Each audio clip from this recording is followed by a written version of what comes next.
Hi all, Grandpa here. Time for episode 2 of The Hobbit by J.R.R. Tolkien. Now when we left last time, Bilbo Baggins, the Hobbit, had a house full of dwarves and a wizard Gandalf there. And Bilbo was just getting done feeding everybody, and they were wanting more food too.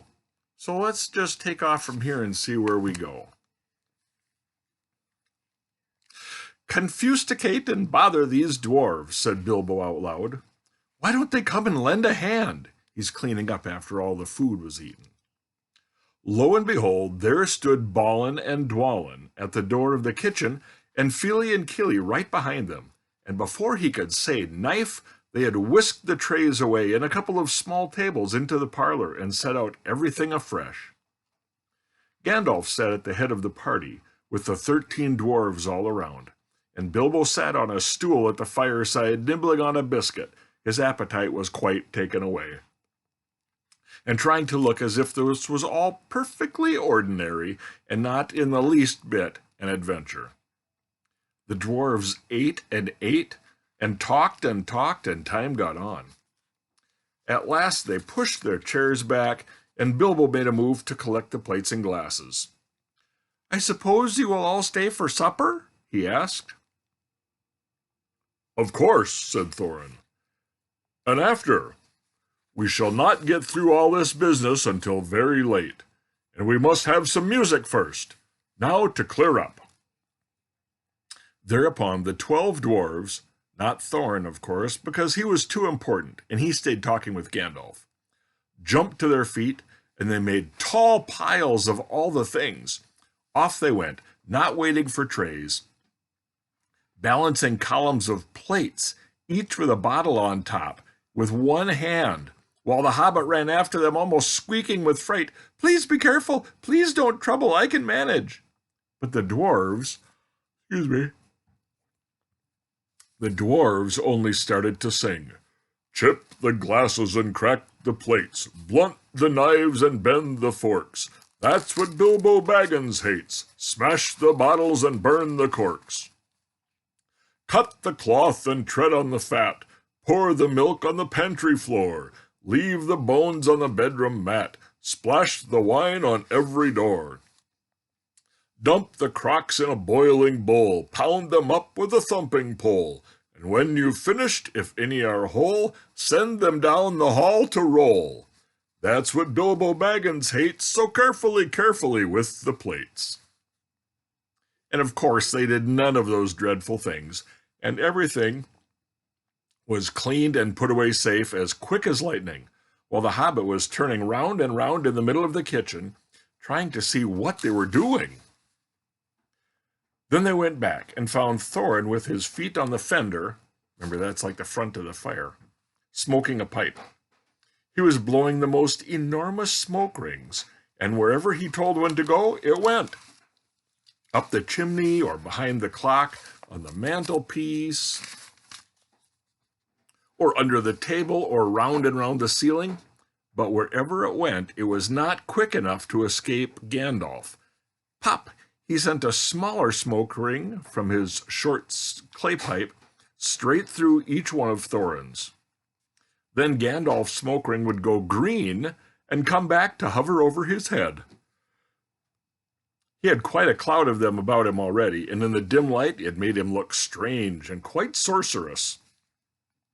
Bilbo stood and watched. He loved smoke rings, and then he blushed to think how proud he had been yesterday morning of the smoke rings he had sent up over the hill. "Now for some music," said Thorin. "Bring out the instruments." Kili and Fili rushed for their bags and brought back little fiddles, like violins. Dori, Nori, and Ori brought out flutes from somewhere inside their coats. Bomber produced a drum from the hall. Biffer and Boffer went out too, and came back with clarinets that they had left among the walking sticks. Dwalin and Balin said, "Excuse me, I left mine in the porch." "Just bring mine back with you," said Thorin. They came back with viols, that's like big bass violins, as big as themselves, and with Thorin's harp wrapped in a green cloth. It was a beautiful golden harp, and when Thorin struck it, the music began all at once, so sudden and so sweet that Bilbo forgot everything else, and he was swept away into the dark lands under strange moons, far over the water and very far from his hobbit hole under the hill. The dark came into the room from the little window that opened in the side of the hill. The firelight flickered. It was April after all, and still they played on, while the shadow of Gandalf's beard wagged against the wall.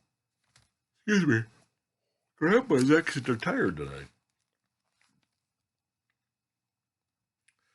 The dark filled all the room, and the fire died down, and the shadows were lost, and still they played on.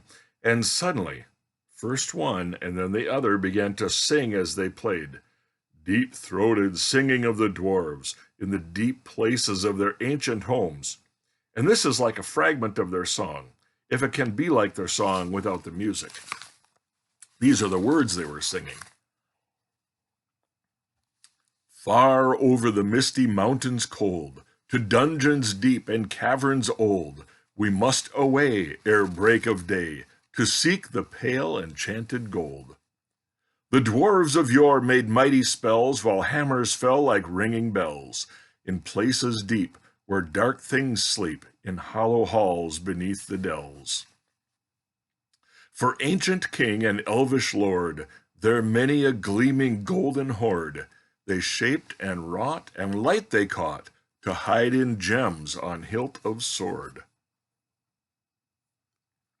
On silver necklaces they strung the flowering stars, on crowns they hung the dragon fire in twisted wire, they meshed the light of moon and sun. Far over the misty mountains cold, to dungeons deep and caverns old, we must away ere break of day, to claim our long-forgotten gold. Goblets they carved there for themselves, and harps of gold where no man delves. There they lay long, and many a song was sung unheard by man or elves. The pines were roaring on the height, the winds were moaning in the night, the fire was red, it flaming spread, the trees like torches blazed with light. The bells were ringing in the dale, and men looked up with faces pale. The dragon's ire, more fierce than fire, laid low their towers and houses frail. The mountains smoked beneath the moon. The dwarves they heard the tramp of doom. They fled their hall to dying fall, beneath his feet, beneath the moon. Far over the misty mountains grim, to dungeons deep and caverns dim, we must away ere break of day, to win our harps and gold from him. They're talking about their adventure to go get their gold back from the dragon that stole everything from them. As they sang, the hobbit felt the love of beautiful things made by hands, and by cunning and by magic moving through him. A fierce and jealous love, the desire of the hearts of dwarves. Then something tookish woke up inside him, and he wished to go and see the great mountains, and hear the pine trees and the waterfalls, and explore the caves, and wear a sword instead of a walking stick. He looked out of the window. The stars were out in a dark sky above the trees. He thought of the jewels of the dwarves shining in dark caverns. Suddenly, in the wood beyond the water, a flame leapt up. Probably somebody lighting a campfire. And he thought of plundering dragons settling on his quiet hill and kindling it all to flames. He shuddered, and very quickly he was plain old Mr. Baggins of Bag End under hill again. He got up trembling. He had less than half a mind to fetch the lamp, and more than half a mind to pretend to go and do it, and then hide behind the beer barrels in the cellar and not come out again until all the dwarves had gone away. Suddenly, he found that the music and the singing had all stopped, and they were all looking at him with eyes shining in the dark. "Where are you going?" said Thorin, in a tone that seemed to show that he guessed both halves of the hobbit's mind. What about a little light?" said Bilbo apologetically. "We like the dark," said the dwarves. "Dark times for dark business. There are many hours yet before dawn." "Of course," said Bilbo, and he sat down in a hurry. He missed the stool and sat in the fender, knocking over the poker and the shovel with a crash. "Hush now," said Gandalf. "Let Thorin speak." And this is how Thorin began, after Grandpa yawned. "Gandalf, dwarves, and Mr. Baggins, we are met together in the house of our friend and fellow conspirator, this most excellent and audacious hobbit. May the hair on his toes never fall out. All praise to his wine and ale."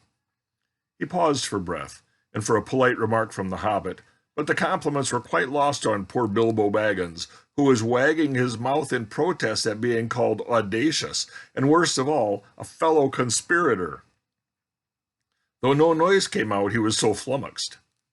So Thorin went on. "We are met to discuss our plans, our ways, means, policy, and devices. We shall soon, before the break of day, start on our long journey.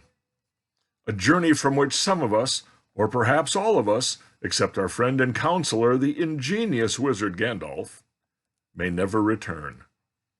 It is a solemn moment. Our object is, I take it, well known to us all. To the estimable Mr. Baggins, and perhaps to one or two of the younger dwarves, I think I should be right in naming Keely and Feely, for instance. The exact situation at the moment may require a little brief explanation." This was Thorin's style. He was an important dwarf. If he had been allowed, he probably would have gone on like this until he was out of breath, without telling anyone anything that was not already known. But he was rudely interrupted. Poor Bilbo couldn't bear it any longer. When he heard "may never return," he began to feel a shriek coming up inside, and very soon it burst out like the whistle of an engine coming out of a tunnel. "Ah!" All the dwarves sprang up, knocking over the table. Gandalf struck a blue light on the end of his magic staff, and in the fireworks glare, the poor hobbit could be seen kneeling on the hearthrug, shaking like jelly that was melting. Then he fell flat on the floor, and he kept calling out, "Struck by lightning! Struck by lightning!" over and over again. And that was all that they could get out of him for a long time. So they took him and laid him out on one of the drawing room sofas, with a drink at his elbow, and they went back to their dark business. "An excitable little fellow," said Gandalf, as they sat down again. "He gets funny little fits, but he is one of the best, as fierce as a dragon in a pinch." If you have ever seen a dragon in a pinch, you will realize that this was only poetic exaggeration applied to any hobbit, even to old Took's great-granduncle Bullroarer Took, who was so huge for a hobbit that he could ride a real full-sized horse. He had charged into the ranks of the goblins on Mount Graham in the Battle of the Greenfields and knocked the King Golfimble's head clean off with a wooden club. It sailed 100 yards through the air and went down a rabbit hole, and in this way the battle was won and the game of golf was invented at the same time. In the meanwhile, however, Bullroarer's gentler descendant was reviving in the drawing room. After a while and a bit of a drink, he crept nervously to the door of the parlor. This is what he heard. Glóin, the dwarf, was speaking. He said. "Will he do you think? It is all very well for Gandalf to talk about this hobbit being fierce, but one shriek like that in a moment of excitement would be enough to wake the dragon and all of his relatives and kill the lot of us. I think it sounded more like fright than excitement. In fact, if it had not been for the sign on the door, I should have been sure we had come to the wrong house. As soon as I clapped my eyes on the little fellow, bobbing and puffing out on the mat, I had my doubts. He looks more like a grocer than a burglar." Then Mr. Baggins turned the doorknob and went in. The took side of him had won. He suddenly felt he could go without his bed and breakfast to be thought fierce. As for the little fellow bobbing on the mat, it almost made him really fierce. Many a time afterwards, the Baggins part regretted what he did now, and he said to himself, "Bilbo, you were a fool. You walked right in and put your foot right in it." "Pardon me," he said, "if I have overheard words that you were saying. I don't pretend to understand what you're talking about, or your reference to burglars, but I think I am right in believing that you think I am no good. I will show you. I have no signs on my door. It was painted a week ago, and I am quite sure that you have come to the wrong house. As soon as I saw your funny faces on the doorstep, I had my doubts. But treat it as the right one. Tell me what you want done, and I will try it if I have to walk from here to the east of east and fight the wild weirworms, that's dragons, in the last desert. I had a great-great-great-granduncle once, old Bull took, and—" "Yes, but said Lowen. I was talking about you, and I assure you that there is a mark on the door. The usual one in the trade, or it used to be.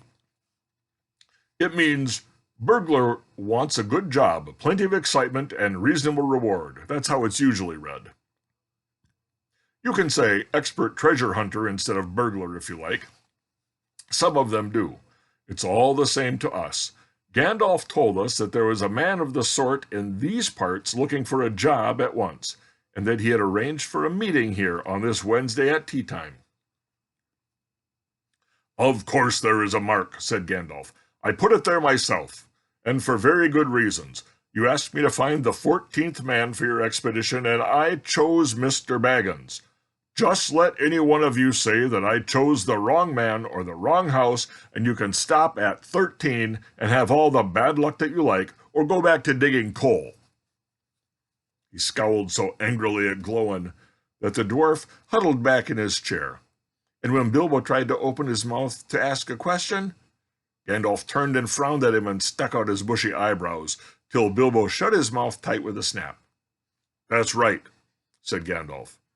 "Now let's have no more argument. I have chosen Mr. Baggins, and that ought to be enough for all of you. If I say he is a burglar he is, or he will be when the time comes.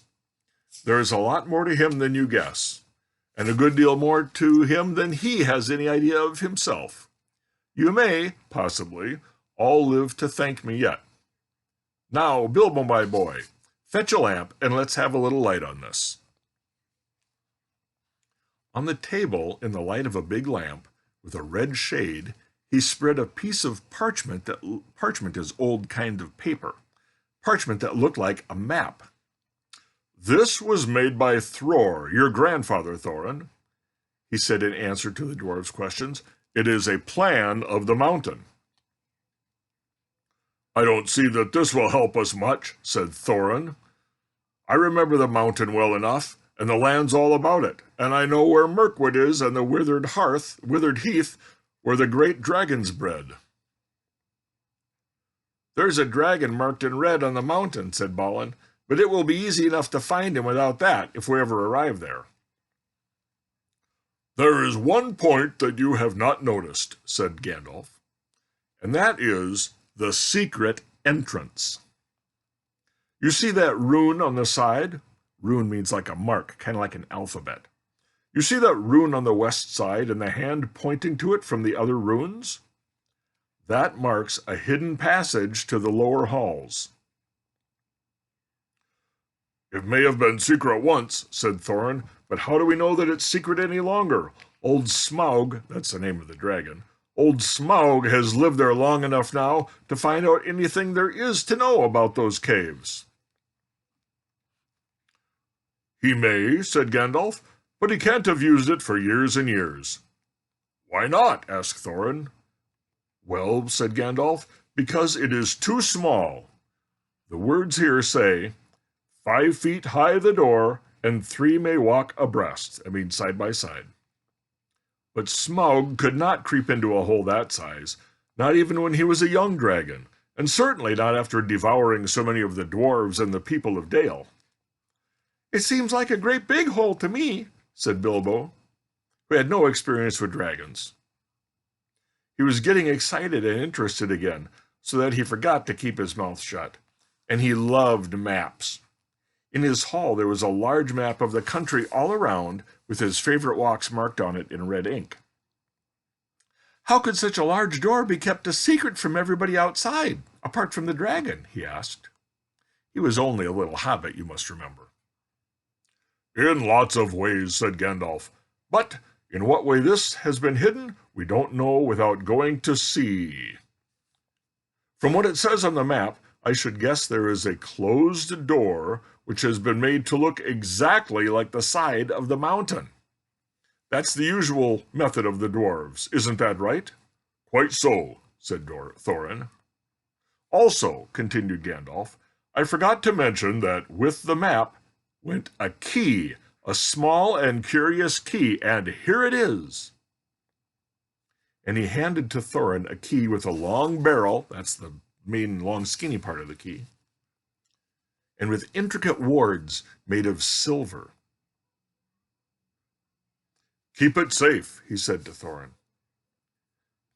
"Indeed I will," said Thorin, and he fastened it upon a fine chain that hung around his neck and tucked it under his jacket. "Now things begin to look more hopeful. This news alters them much for the better. So far we had no clear idea what to do. We thought of going east as quiet and careful as we could, as far as Long Lake, and after that the trouble would begin. "A trouble will begin a long time before that, if I know anything about the roads east," said Gandalf. "We might go there from there right up the river running," continued Thorin. "And so to the ruins of the city of Dale, the old town in the valley there, under the shadow of the mountains. But none of us like the idea of going in the front gate. The river runs right out through it, through the great cliff at the south of the mountains, and out of it comes the dragon, too. Far too often unless he has changed." "That would be no good," said the wizard, "not without a mighty warrior, or even a hero. I tried to find one, but warriors are busy fighting one another in distant lands, and in this neighborhood heroes are very scarce, or simply not to be found. Swords in these parts are mostly blunt, that means dull. And axes are used for trees, and shields are used as cradles or dish covers, and dragons are comfortably far off, and therefore just legendary. That means they seem like they're make-believe. That is why I settled on burglary, especially when I remembered the existence of the side door. And here is our little Bilbo Baggins, the burglar, the chosen and selected burglar. So now let's get on and make some plans." "Very well then," said Thorin. "Supposing the burglar expert gives us some ideas or suggestions." And he turned with politeness to Bilbo. "Well, first of all, I should like to know a bit more about things," said Bilbo Baggins, feeling all confused and a bit shaky inside, but so far still tookishly determined to get on with things. "I mean about the gold and the dragon and all that, and how it got there, and who it belongs to, and so on and further."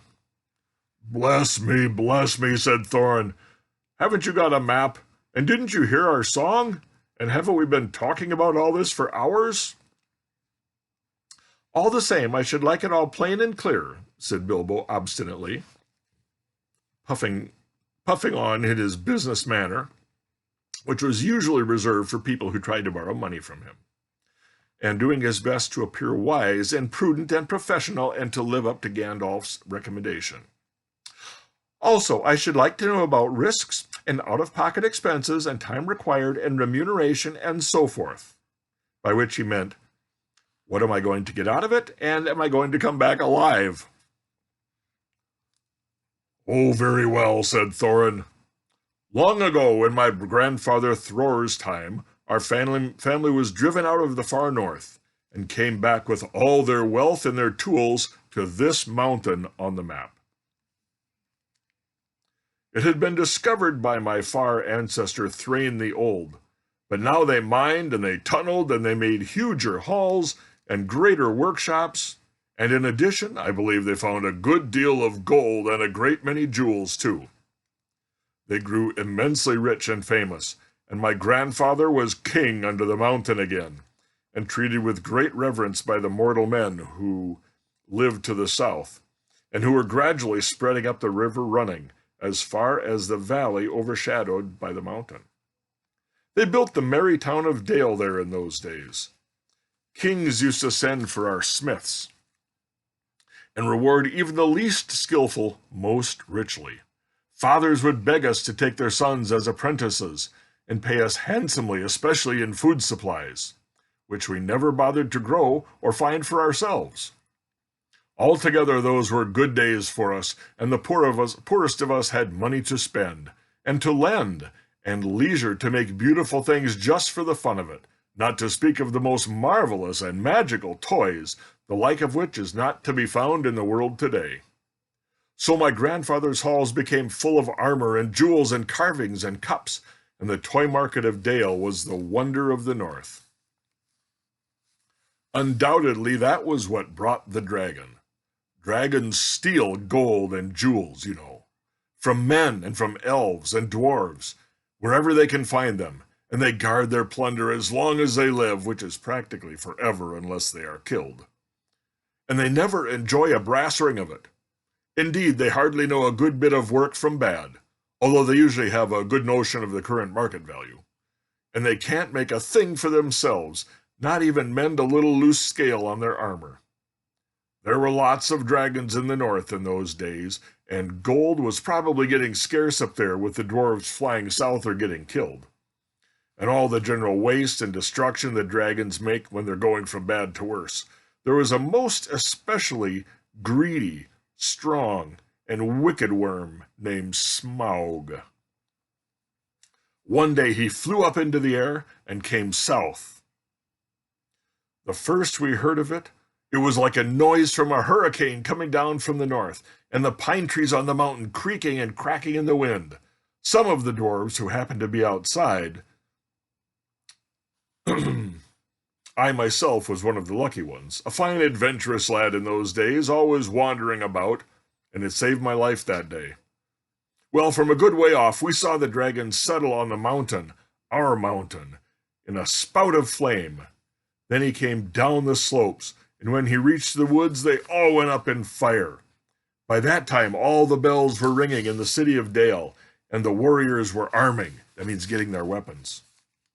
The dwarves rushed out of their great gate, but there was the dragon waiting for them. None escaped that way. The river rushed up in steam, and a fog fell on Dale, and in the fog the dragon came on them and destroyed most of the warriors.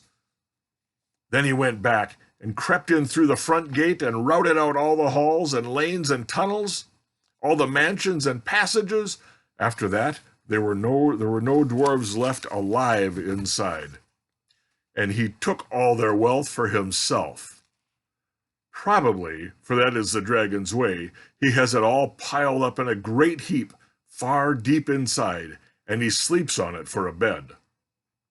Later, he used to crawl out of the great gate and come by night to Dale and carry away people to eat until Dale was ruined and all the people were dead or gone. What goes on there now, I don't know for certain, but I don't suppose anyone lives nearer to the mountain than the far edge of Long Lake nowadays. And that, in the middle of page 36, is where we're going to stop for tonight. So you guys enjoy this story.